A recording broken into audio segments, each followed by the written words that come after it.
శుభకార్యాలకు పూజార్ల కోసం వెతుకుతున్నారా? పూజారీస్.com లో అతి తక్కువ ధరలకే పూజార్లను ముందే బుక్ చేసుకోండి. వెంటనే కాల్ చేయండి. ఓం శ్రీ గురుభ్యో నమః.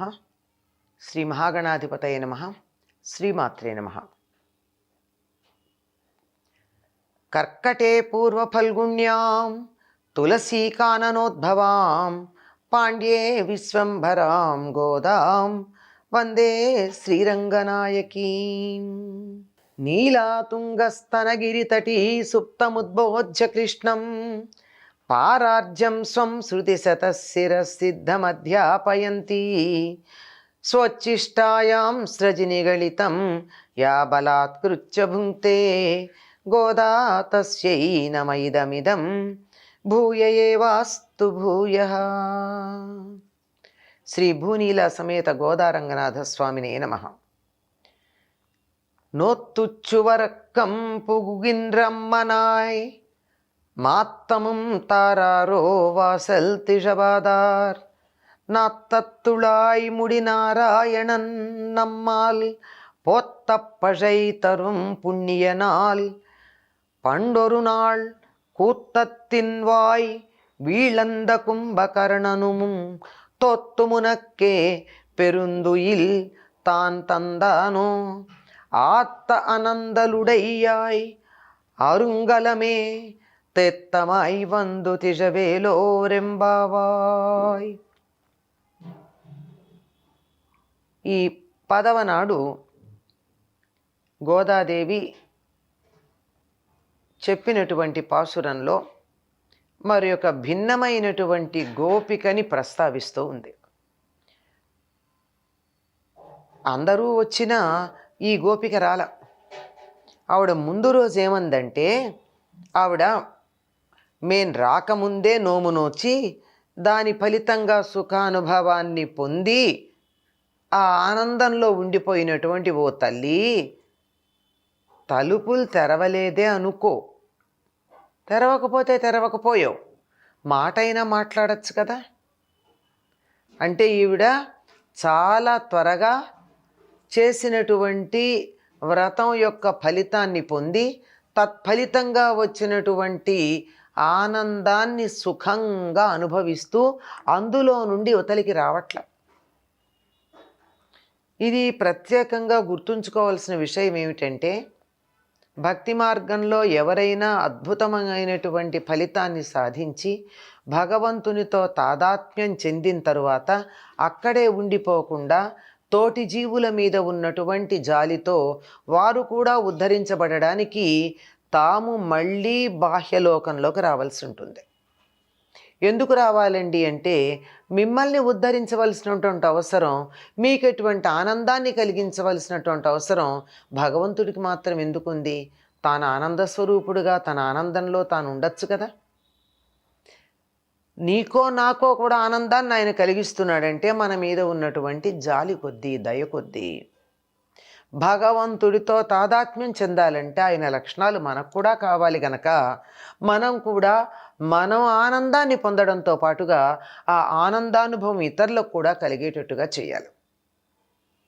అది నిజమైనటువంటి భగవత్తత్వం ఎరిగినటువంటి వాళ్ళు చేసే పని. సుఖానుభవాన్ని పొందినటువంటి ఓ తల్లి, ఇప్పటికే పొందావే నువ్వు, మాకన్నా ముందుగా నోము నోచి ఫలితంగా సుఖానుభవం పొందావు. ఆ సుఖానుభవంలో మునిగిపోయి తలుపు తెరవట్లేదు. పోనీలే, తెరవకపోతే తెరగకపోయావు, మాట్లాడచ్చుగా. నేను ఆనందంలో ఉన్నాను, బయటికి రాలేను, మీతో వ్రతానికి రాలేను అని అనుకుంటే సరే అనొక మాట చెప్పచ్చుగా, మాట్లాడచ్చుగా. పరిమళంతో నిండిన తులసిమాలలు అలంకరించుకొని కిరీటం కలిగిన నారాయణుడు. ఆయన తులసిమాలలు చాలా ప్రీతి విష్ణువుకి. ఎన్ని రకాల పుష్పాలు ఉన్నా ఒక్క తులసి దళం లేకపోయినట్టయితే ఆ పుష్పాలన్నీ వృధా అనేటటువంటి భావన ఉంటుంది. తులసికి పుష్పసారము అని పేరు. అన్ని రకాల పుష్పాల యొక్క వాసనలు అందులోనే ఉంటాయి. అన్నింటి సారం దానిలో నిబిడీకృతమై ఉంటాయి. అటువంటి పుష్పసారమైనటువంటి తులసిని ధరించినటువంటి వాడు దానితో పాటుగా కిరీటాన్ని ధరించినవాడు. కిరీటం మీద కూడా తులసి దండలు పెట్టుకున్నాడేమో, ఆయనకి తులసి అంటే అంత ఇష్టం. అటువంటి నారాయణుడు అంత గొప్పవాడు. కిరీటం ధరించగలిగినటువంటి, కిరీటం అందరూ ధరించలేరు కదండి, దానికి కొంత అధికారం ఉండాలి, అర్హత ఉండాలి. అటువంటి శ్రీకృష్ణుడు ఏమీ లేనటువంటి మా వంటి వాళ్ళం మంగళం పాడితే కూడా సంతోషించి పర అనే పురుషార్థాన్ని ఇచ్చేటటువంటి పుణ్యమూర్తి. వీరు పర అనేటటువంటి దాన్ని వాయిద్యంగా చెప్పడంతో పాటు మరొక అర్థం ఏముందంటే పరాన్ని ఇస్తాడు. పరము అంటే ఇహలోకమును దాటి వెళ్ళిన తర్వాత ఉండే పరలోకం. ఆ పరలోకం ఉత్తమమైనది, ఉన్నతమైనటువంటిది, పుణ్యప్రదమైనటువంటిదైన మోక్షస్థానం కావాలని కదా మనం కోరుకుంటూ ఉంటాం.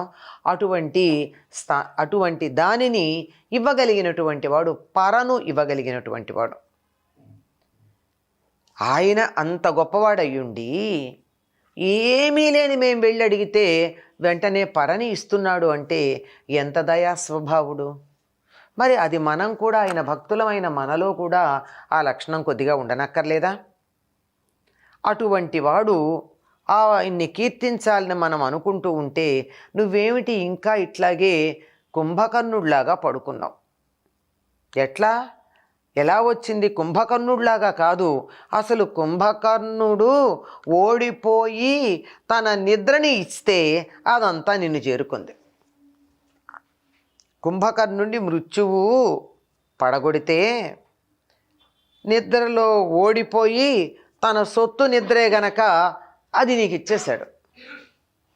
ఇప్పుడు మనకి లేవు కానీ పూర్వకాలం ఏదైనా సరే ఒక పందెంలో, యుద్ధంలో ఓడిపోయిన వాళ్ళు తమకున్న దాన్ని అవతల వాళ్ళకి ఇచ్చేస్తారు.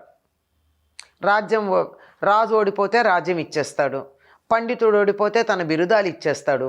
అట్లాగే కుంభకర్ణుడికి ఉన్నటువంటి ప్రధానమైన సంపద ఏమిటయ్యా ఆస్తి అంటే నిద్ర. ఆ నిద్ర నీకు ఇచ్చేసినట్టున్నాడు ఓడిపోయి.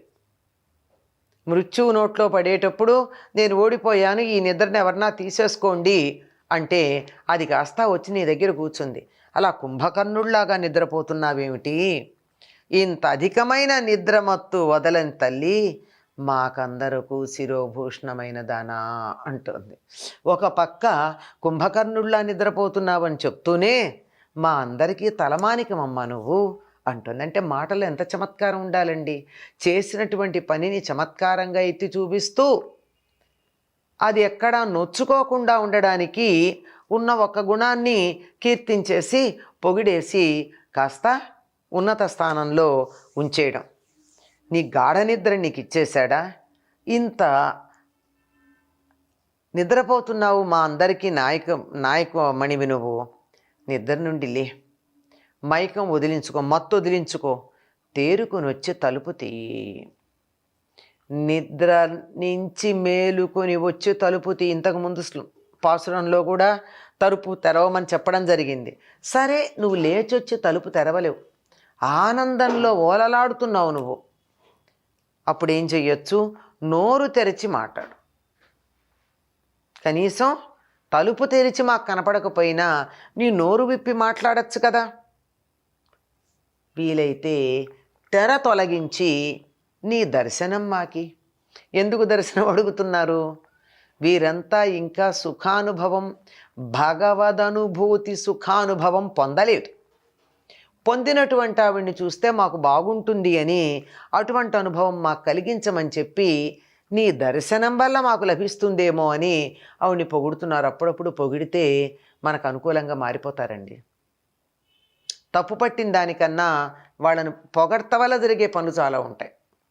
అందుకని నువ్వు సుఖానుభవాన్ని పొందావు, నీ దర్శనం ఇయ్యమ్మా మాకు. నువ్వు రా, కనపడు అనటల్లా బతిమాలుతూ ఆవిడేదో మహారాణో దైవమో అన్నట్టు, తాము ఆ సేవకులో భక్తులో అన్నట్టు దర్శనం ప్రసాదించమని అడుగుతూ ఉన్నారు. ఈ పాసురంలో మనకు కనపడుతోంది ఏమిటి అంటే, ఇప్పటికే భగవదనుభూతి పొంది ఆనందం పొందుతున్న వాళ్ళు ఆ స్థితిలో ఉండిపోక మిగిలినటువంటి వారికి ఆ అనుభూతి పొందేటటువంటి ప్రయత్నంలో సహకరించాలి అని చెప్పడం ఈ పాసురం యొక్క పిండితార్థం. స్వచ్చిష్టమాలికా బంధగంధబంధురజిష్ణవే విష్ణుచిత్తతనూజాయై గోదాయై నిత్యమంగళం. స్వస్తి.